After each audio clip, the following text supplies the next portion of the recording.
আগাতে আগাতে দেখেন যে আল্লাহর এক বান্দা বাজারের মধ্যে আগুন জ্বালিয়ে রুটি তৈরি করতেছেন। জলদি করে ওই আল্লাহর বান্দার কাছে গিয়ে দরখাস্ত করলো, গো আল্লাহর গোলাম, আমি সফর করছিলাম, প্রতিমধ্যে রাত্র হয়ে গেছে, থাকার কোনো জায়গা নাই। তুমি রুটি বানাইতেছো, তান্দুরি রুটি তৈরি করতেছো, শীতের রাত্র, তোমার এই চুলার সামনে আমার একটু জায়গা দাও। তোমার এই চুলার সামনে আমি একটু আগুন পোহাবো আর রাত্রিটা কাটাবো। এই কথা বলার সাথে সাথে ওই যুবক বললেন যে বাবা যান, কোনো সমস্যা নাই, আপনি তো একটু থাকতেই চেয়েছেন, আপনি একজন মুসাফির মানুষ, আপনার যদি আমার এই চুলার সামনে থেকে যদি একটু আরাম হয় আমার কোনো আপত্তি নাই, আপনি এখানে একটু অপেক্ষা করেন, ঘর থেকে কম্বল নিয়ে আসি আপনারে দেব। আর যত দিয়ে নয়, আমাদের অঙ্গ পতঙ্গ, এমনকি আমাদের ভিতরে আল্লাহ রব্বুল আলামিন যে রূহ দান করেছেন, যেটার মাধ্যমে আমাদের শরীরের একটা দাম আছে, যেটার কারণে মানুষের মূল্যায়ন আছে, যেটার কারণে মানুষের অস্তিত্ব দুনিয়ার মধ্যে টিকে থাকে, আমাদের ভিতরের যেই একটা রূহ, একটা কলব আছে, সেটা মাধ্যমেও মানুষ গুনাহ করে, আবার সেটার মাধ্যমেও মানুষ কি করে, সওয়াব কামিয়ে থাকে। ঠিক কিনা বলেন? এমন একটা ব্যাটারি আল্লাহ রব্বুল আলামিন দিয়ে দিলেন, যেটা থাকলে মানুষের দাম আছে। আর সেটা যদি অচল হয়ে যায়, সেটা যদি নিস্তব্ধ হয়ে যায়, তখন মানুষ যত দামি হোক না কেন, মানুষ যত ক্ষমতাধরই হোক না কেন, যত টাকা পয়সাওয়ালাই হোক না কেন, তখন কিন্তু মানুষের দাম, মানুষের অস্তিত্ব দুনিয়ার মধ্যে আর বেশিক্ষণ থাকে না। এই জন্য সেটাকে জিন্দা রাখতে হলে, সেটা যেন সচল থাকে, ভালো থাকে, সুস্থ থাকে, সেটা যেন পরিষ্কার থাকে, এই জন্য আল্লাহ রাব্বুল আলামিন আমাদেরকে বিভিন্ন কর্মক্ষেত্র দেখিয়ে দিয়েছেন, বিভিন্ন ধরনের ঔষধ আমাদের জন্য আল্লাহ রাব্বুল আলামিন ব্যবস্থা করে দিয়েছেন। বান্দা, তুমি এই ওষুধগুলো, এই খাবারগুলো নিয়মিত তোমার এই কলবের মধ্যে দাও, তাহলে দেখবা তোমার কলবটাও জিন্দা আছে, সুস্থ আছে, ভালো আছে। তুমি মৃত্যুবরণ করার আগেও যেরকম তোমার এই কলবটা দামি থাকবে, তুমি মৃত্যুবরণ করার পরেও তোমার এই কলবটাকে দামি রাখবেন কে? আল্লাহ রাব্বুল আলামিন কোরআনের মধ্যে বলছেন, ফাকুল তুস্তাগফিরু রাব্বাকুম, ফাকুল তুস্তাগফিরু রাব্বাকুম। নূহ আলাইহিস সালাতু ওয়াস সালাম এর মাধ্যমে আল্লাহ তাআলা জানিয়ে দিলেন, তোমরা সদা সর্বদা, যেহেতু এটার মাধ্যমে মাঝে মাঝে তোমার গুনাহ হয়ে যায়, যেহেতু জবানের মাধ্যমে তোমার মাঝে মাঝে গুনাহ হয়ে যায়, যেহেতু তোমার হাতের মাধ্যমে, পায়ের মাধ্যমে গুনাহ হয়ে যায়, এই গুনাহ হয়ে যাওয়ার পরে ক্ষমা চাইব আমরা একজনের কাছে, চিল্লায় বলেন তিনি কে? এই জন্য আল্লাহ রাব্বুল আলামিন বলেন, ফাকুল তুস্তাগফিরু রাব্বাকুম ইন্নাহু কানা গফফারা। আল্লাহ রাব্বুল আলামিন বলেন, তুমি, তোমার গুনাহ হবে তোমার জবানের দ্বারা। ও বান্দা, তোমার গুনাহ হবে তোমার হাতের দ্বারা, তোমার গুনাহ হবে তোমার পায়ের দ্বারা, তোমার গুনাহ হবে তোমার কলবের দ্বারা। যখনই তোমার গুনাহ হয়ে যাবে, তখনই তুমি তওবার নিয়তে পুনরায় আর গুনাহ করবে না, এই নিয়তে তুমি ক্ষমা চাইবে একজনের কাছে, তিনি কে? ইন্নাহু কানা গফফারা, তিনি ক্ষমাশীল, তিনি দয়ালু, তিনি মেহেরবান। দুনিয়ার কেউ যদি আমার আপনার দুঃখ না বোঝে, 10টা ঘরে গেলেন, 10টা ঘর থেকে আপনাকে ফিরিয়ে দিল, কিন্তু একজনের ঘর, একজনের দরজা সব সময় যখনই ডাকবেন তখনই খোলা থাকবে, তিনি কে?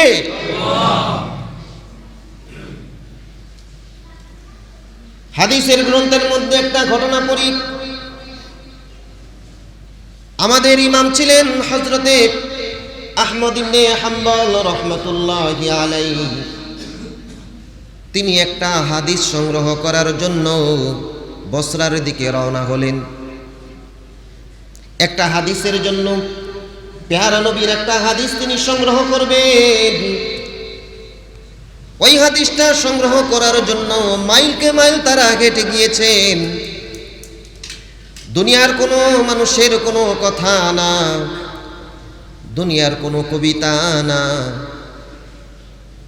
দুনিয়ার মধ্যে আল্লাহ রাব্বুল আলামিন যারে সর্বশ্রেষ্ঠ বানিয়েছেন, সব থেকে মূল্যায়ন করেছেন, সবার জন্য রহমাতুল লিল আলামিন করে বানিয়েছেন।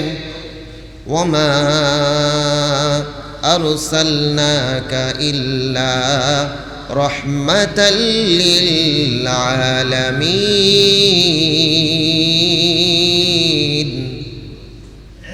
ওই নবীর হাদিসকে সংগ্রহ করার জন্য আহারে জামানার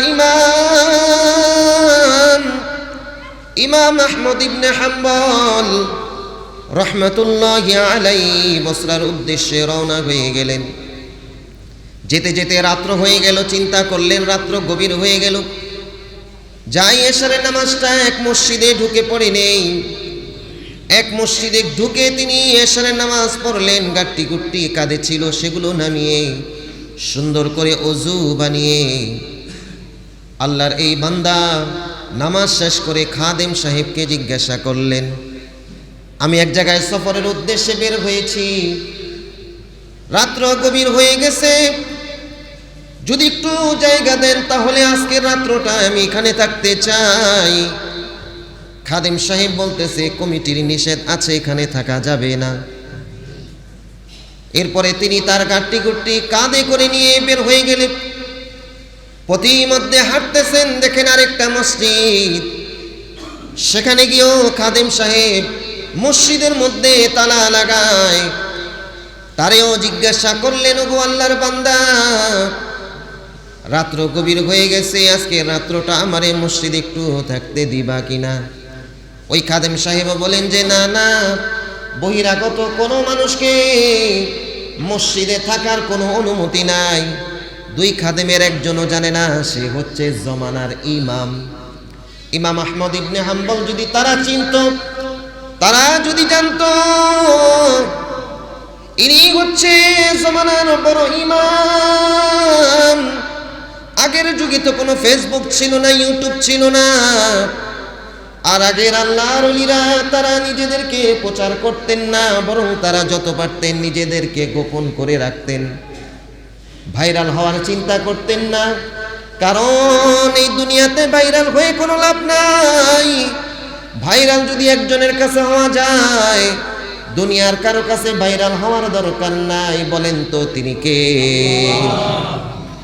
তারা চিন্তা করেছেন আল্লাহর কাছে ভাইরাল হব, এই জন্য তিনি তার পরিচয় দিলেন না। তাদের দুইজনের কথা শুনে কোনো কষ্ট নেন নাই, সামনের দিকে আগাচ্ছেন। আগাতে আগাতে দেখেন যে আল্লাহর এক বান্দা বাজারের মধ্যে আগুন জ্বালিয়ে রুটি তৈরি করতেছেন। জলদি করে ওই আল্লাহর বান্দার কাছে গিয়ে দরখাস্ত করলো, গো আল্লাহর গোলাম, আমি সফর করছিলাম, প্রতিমধ্যে রাত্র হয়ে গেছে, থাকার কোনো জায়গা নাই। তুমি রুটি বানাইতেছো, তান্দুরি রুটি তৈরি করতেছো, শীতের রাত্র, তোমার এই চুলার সামনে আমার একটু জায়গা দাও। তোমার এই চুলার সামনে আমি একটু আগুন পোহাবো আর রাত্রিটা কাটাবো। এই কথা বলার সাথে সাথে ওই যুবক বললেন যে বাবা যান, কোনো সমস্যা নাই, আপনি তো একটু থাকতেই চেয়েছেন, আপনি একজন মুসাফির মানুষ, আপনার যদি আমার এই চুলার সামনে থেকে যদি একটু আরাম হয় আমার কোনো আপত্তি নাই। আপনি এখানে একটু অপেক্ষা করেন, ঘর থেকে কম্বল নিয়ে আসি, আপনারে দেব। আর যত রুটি লাগে, আপনার যদি ক্ষুধা লাগে আপনি আমার এই তান্দুরা থেকে রুটি খান, গোশত রেডি। ইমাম আহমদ ইবনে হাম্বল রহমতুল্লাহি আলাইহি ওই আসমানের দিকে তাকিয়ে মালিকরে ডাক দিয়ে বলেন, ওগো মালিক,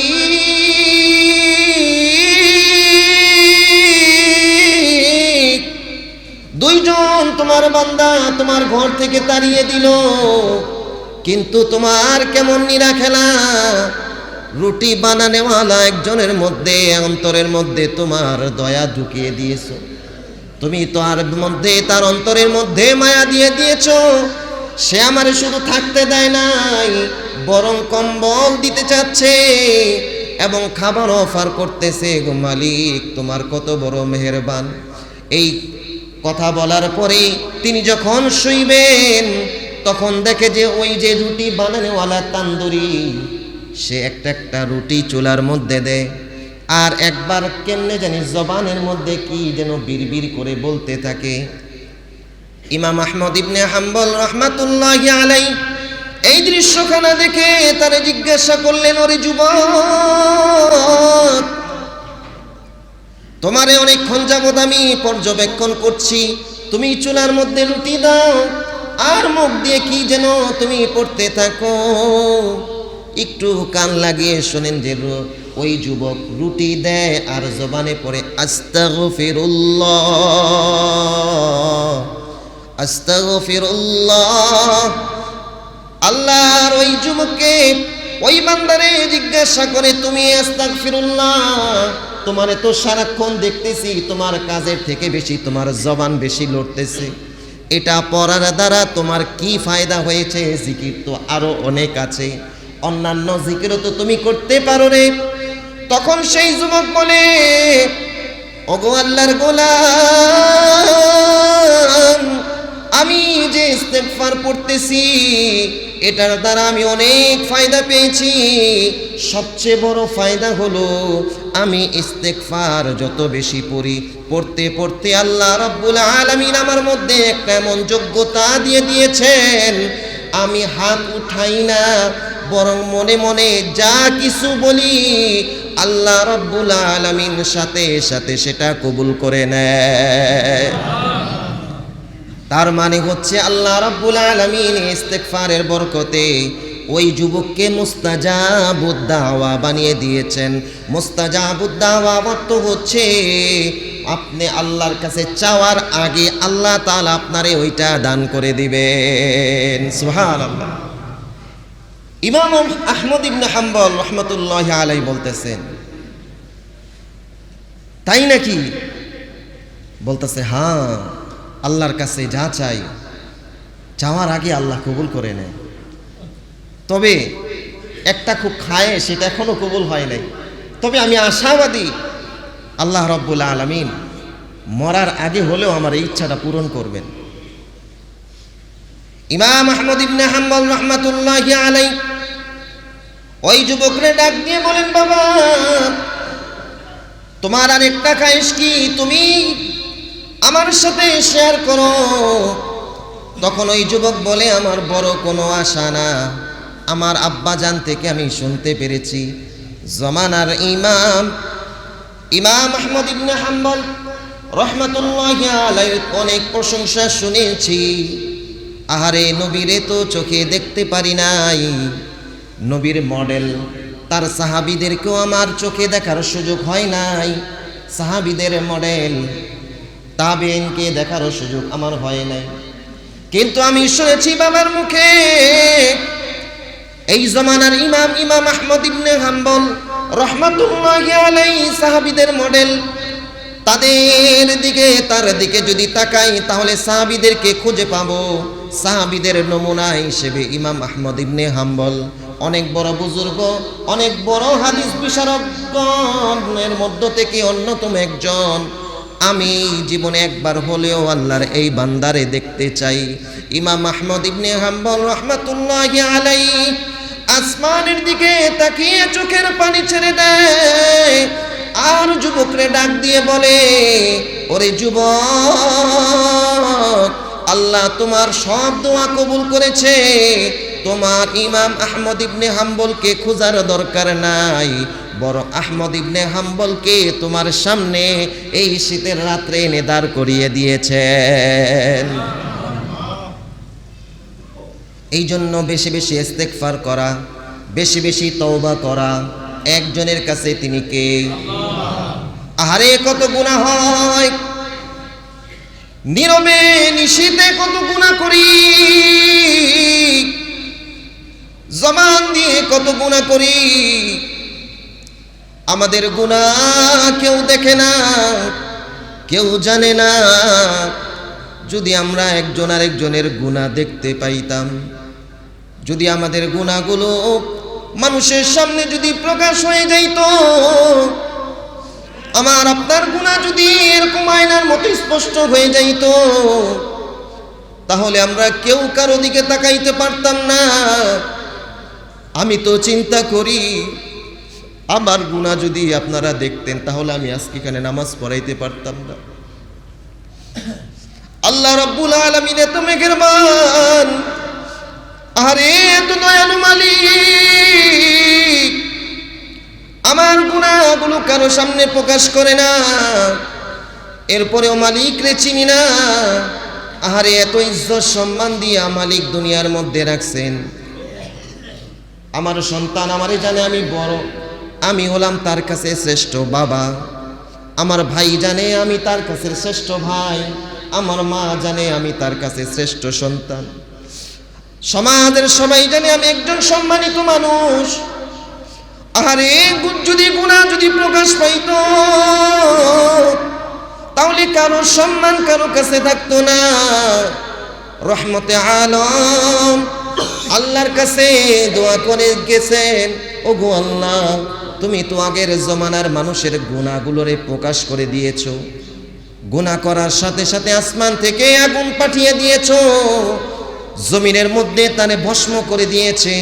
গুনাহ করার সাথে সাথে তারে শাস্তি দিয়েছো। ওগো আল্লাহ, আমার উম্মত গুলারে তুমি দুনিয়ার মধ্যে কোনো শাস্তি দিও না।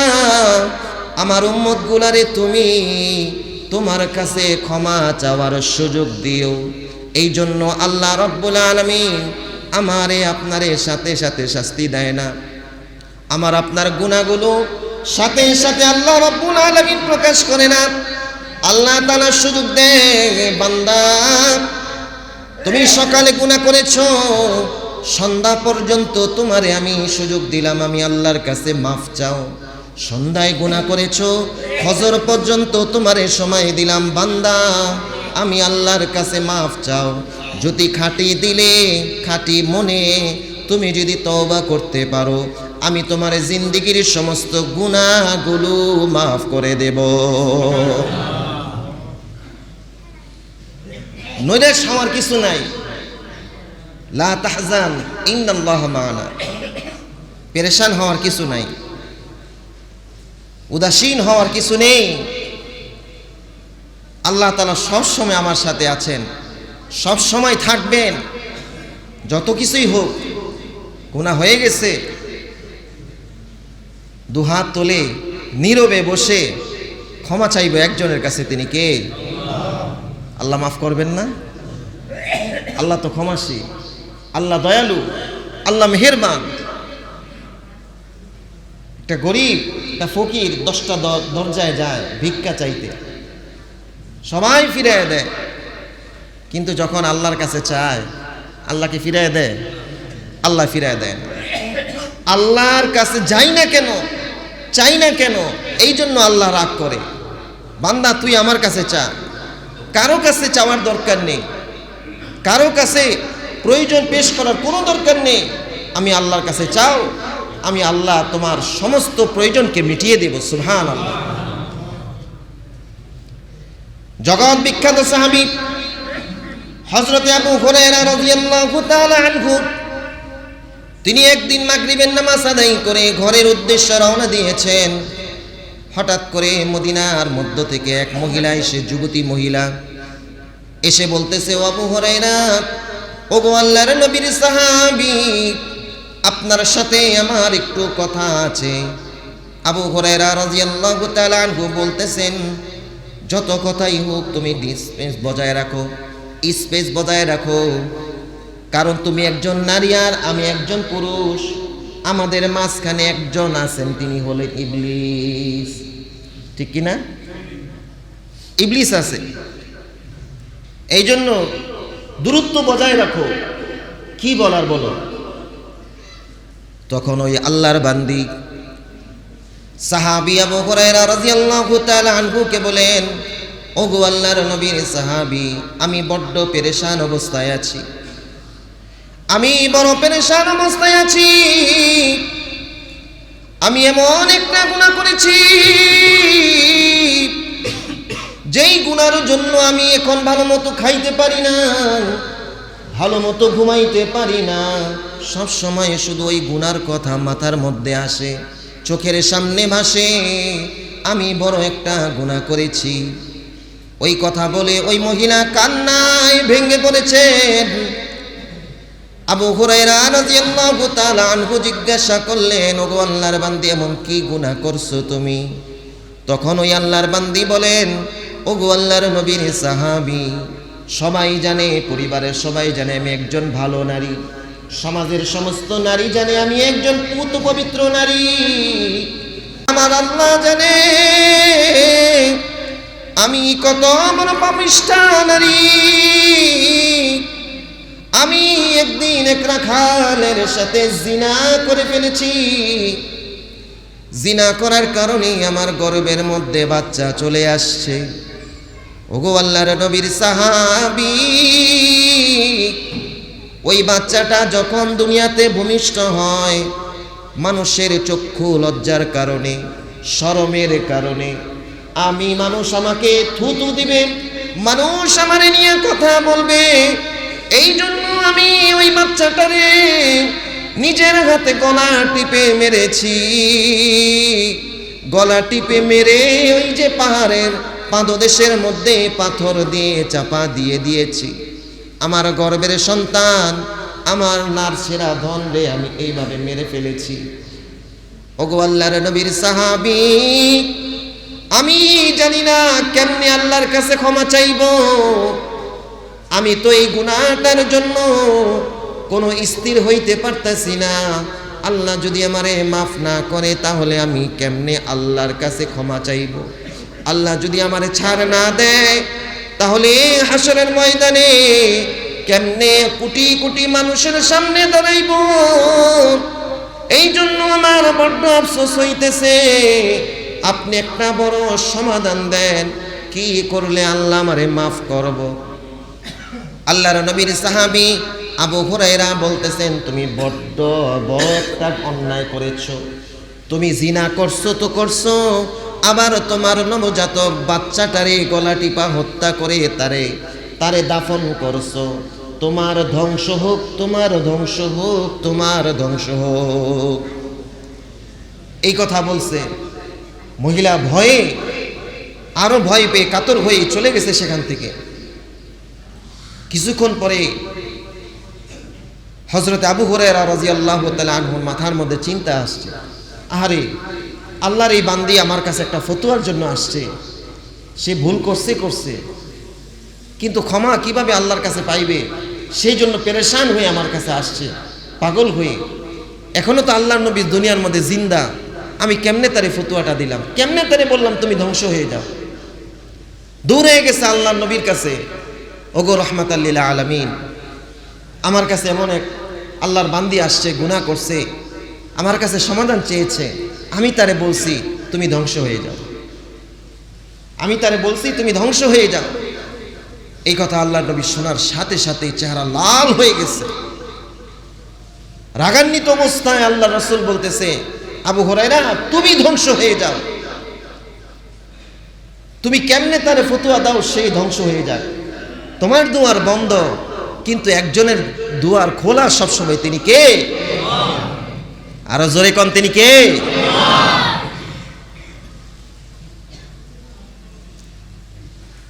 আল্লাহর নবী সাল্লাল্লাহু আলাইহি ওয়াসাল্লাম বলেন, ও আবু হুরায়রা, তুমি জানো না তোমার কাছে যেই মহিলাটা আসছিল, আল্লাহর ওই বান্দির জন্য আল্লাহ তাআলা সরাসরি আয়াত নাজিল করে তার জিন্দেগীর সমস্ত গুনাহগুলো মাফ করে দিয়েছেন।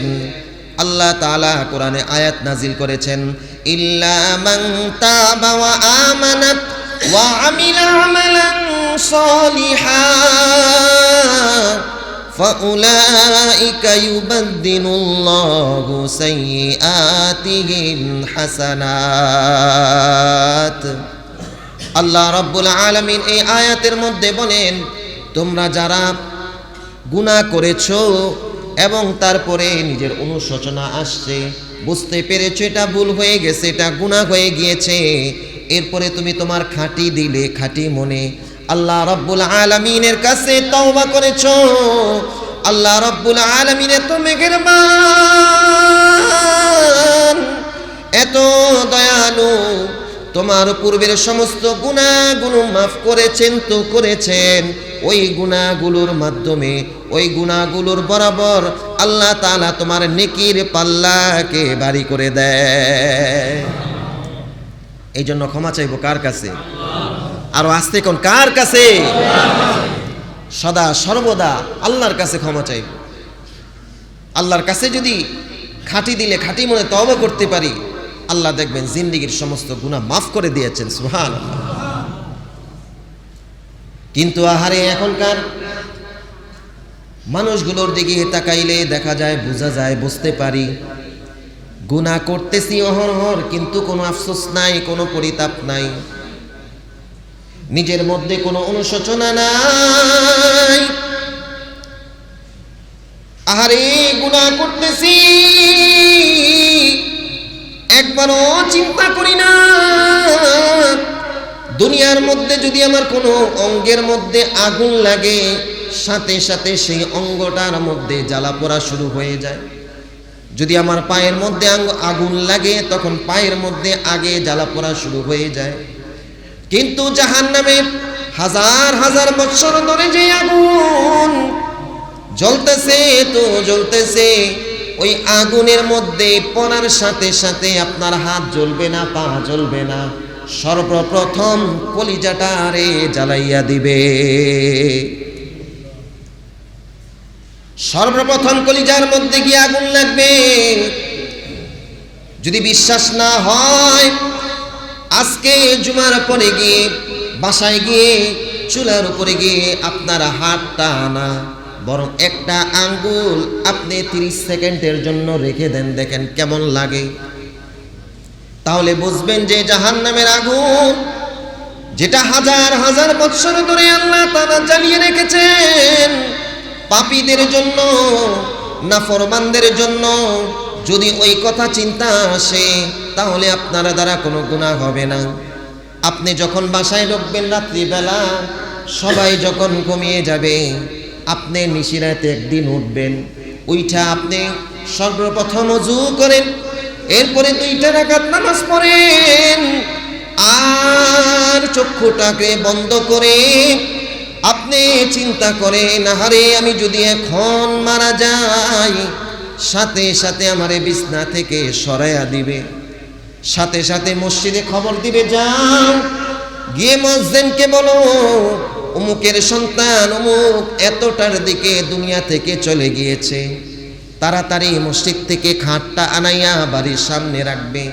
এই যে শীতের রাত্র, আপনি কম্বল ছাড়া শুইতে পারেন না, আপনি লেপ ছাড়া শুইতে পারেন না, ঠান্ডা লাগে। আর ওই সময় আপনারে চিন্তা করবেন, আমি যদি এখন মরে যাই, সাথে সাথে ঘর থেকে আমার একটা পাতলা চাদর দিয়ে শীতের রাত্রে বাহিরে আমারে শোয়ায়া রাখবে। কেউ বলবে তাড়াতাড়ি খবর দাও, গোসল করাইতে হবে, কেউ বলবে তাড়াতাড়ি যাও দোকানে যাও, কাফনের কাপড় কিনতে হবে, কেউ বলবে আত্মীয় স্বজনকে খবর দাও, তাড়াতাড়ি এই মুর্দারকে দেখুন, আমরা জলদি করে গোরস্থানে নিয়ে যাব, গোরস্থানে নিয়ে তাড়াতাড়ি তারে জানাজা পড়াইয়া তাড়াতাড়ি তারে আমরা মাটির মধ্যে পুঁতে দেব। কেউ একটা বারের জন্য চিন্তা করব না, আহারে এই যে শীতের রাত্রের মধ্যে 3টা কাপড় পরাইয়া অথবা 5টা পাতলা কাপড় পরাইয়া এর যে ঠান্ডা মাটির মধ্যে শোয়াইতেছি এর তো কষ্ট হবে। কেউ এই কথা চিন্তা করবে না। সবাই আপনারে স্বার্থপরের মতো সেখানে মাটির মধ্যে রেখে দিবেন, ওই মাটির মধ্যে শোয়া রাখবেন। কেউ চিন্তা করবে না আমার বাপরে আমি শোয়াইতেছি কষ্ট পাইবে। কেউ চিন্তা করবে না আমি আমার মারে শোয়াইতেছি কষ্ট পাইবে শীতের রাত্র ঠান্ডা মাটির মধ্যে। কেউ এই কথা কোনোদিন দেখেন নাই। কেউ লেপ দিয়েছে, কেউ তোষক দিয়েছে। কবরের মধ্যে দেয় গুলা দেয়, দিয়ে লাভ আছে? লাভ আছে? কোনো লাভ নাই। ওইখানে যদি ভালো থাকতে হয়, আরে পাপিষ্ঠ বান্দারে কবরে শোয়ানোর সাথে সাথে চতুর্দিকের মাটি এমন জোরে তারে চিপ দিবে, হাড্ডিগুলো গুঁড়ো গুঁড়ো হয়ে যাবে। ওই হাড্ডিগুলো গুঁড়ো গুঁড়ো হয়ে যাবে। পাপিষ্ঠ বান্দারে এমন ভাবে চতুর্পাশের মাটি, ডান পাশের মাটি, বাম পাশের মাটি, উপরের মাটি, নিচের মাটি। মানুষ আর জিন্নাত দেখে না বান্দার কবরের মধ্যে কি হইতেছে। পশু পাখি মাঝে মাঝে দেখবেন গরু ছাগল কবরের মধ্যে বানলে সেগুলো লাফালাফি করতে থাকে। কারণ মানুষ আর জিন জানে না কবরের মধ্যে কি হয়। গরু ছাগল কবরের মধ্যে কি হয় তারা টের পাইতে থাকে। এই জন্য যেই কবরে আযাব হয় ওই কবরের সামনে গরু ছাগল বানলে তারা আযাব দেখে আর শাস্তি দেখে পাপিষ্ঠ বান্দা বান্দির চিৎকার শুনতে থাকে। তারাও ভয়ে সেখানে থাকতে চায় না, ছুটাছুটি করতে থাকে। আহারে আমাদেরকে নিষ্ঠুরের মতো সহায় রাখবে। সেখানে আপনার বাবা কোনো কাজে আসবে না, সেখানে সন্তান কোনো কাজে আসবে না, সেখানে আপনার নেক আমল আপনার সঙ্গী হবে। আপনার ডান পাশে আপনার নামাজ দাঁড়ায়া যাবে। ধমক দিয়ে বলবেন এই কবর আমার এই বন্ধুরে শাস্তি দিস না, দুনিয়ার মধ্যে আমি তার সঙ্গী ছিলাম। বাম পাশে আপনার রোজা দাঁড়াইয়া যাবে, রোজা বলবে ও কবর আমার এই দোস্তরে আযাব দিস নাই। বাম পাশে আমি ঢাল হয়ে দাঁড়াইয়া গেলাম। কোরআন আপনার মাথার উপরে দাঁড়াইয়া গিয়া বলবে আমার এই দোস্তরে শাস্তি দিস না, এখানে স্টপ যা। আর আপনার পায়ের নিচে আপনার আনুষঙ্গিক আমলগুলো আপনারে বাধা দিবে, মাটিরে বলবে এরে শাস্তি দেওয়া যাবে না, অন্যদিকে যাও। চতুর্দিকে এরকম ভাবে আপনার আমলগুলো আপনারে বেষ্টনে দিয়া রাখবে। কবর আপনারে চাপও দিতে পারবে না, শাস্তিও দিতে পারবে না। আল্লাহ রাব্বুল আলামিন এই দৃশ্য দেখে ফেরেশতাদেরকে ডাক দিয়ে বলবেন ও আমার ফেরেশতারা, চতুর্দিকে তার বেড়া দেওয়া আছে। একদিকে নামাজ, আরেকদিকে রোজা, আরেকদিকে কোরআন, আরেকদিকে তার আনুষঙ্গিক আমল। আমার এই বান্দা দুনিয়াতে সমস্ত কাজ ভালো করেছে, জলদি করে যাও জান্নাতের পোশাক তারে পরাইয়া দাও। জলদি করে যাও আমার এই বান্দার কবরের মধ্যে জান্নাতের বিছানা বিছাইয়া দাও। সুবহানাল্লাহ। কয়টা কাজ আল্লাহ তাআলা কয়টা কাজ দিছে আমারে? দৈনিক 1 থেকে 1 ঘন্টা একটু নামাজের মধ্যে ব্যয় করব। বছরে একবার একটা মাস একটু রোজা রাখবো। প্রতিদিন একটু করে হলো কোরআন তেলাওয়াত করব। পারলে একটু নফল ইবাদত করব। পারলে আমার সাধ্য অনুযায়ী একটু দান করব। একটু মসজিদে দান করব, মাদ্রাসায় দান করব, কোনো দিনই মাহফিলে দান করব। এই তো কাজ। সারাদিন আপনার জন্য আল্লাহ দিয়ে দিয়েছেন।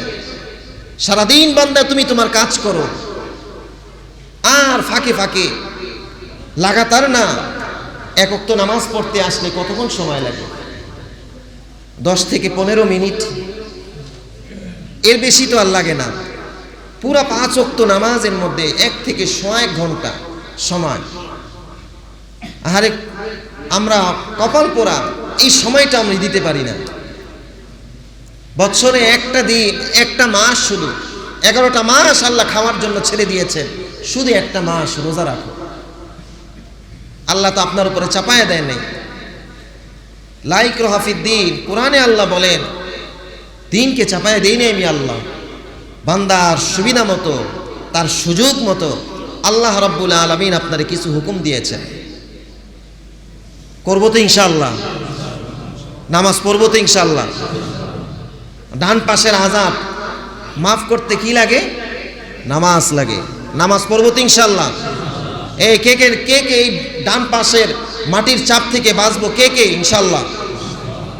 আল্লাহ কবুল করুন, সবাই বলে আমিন।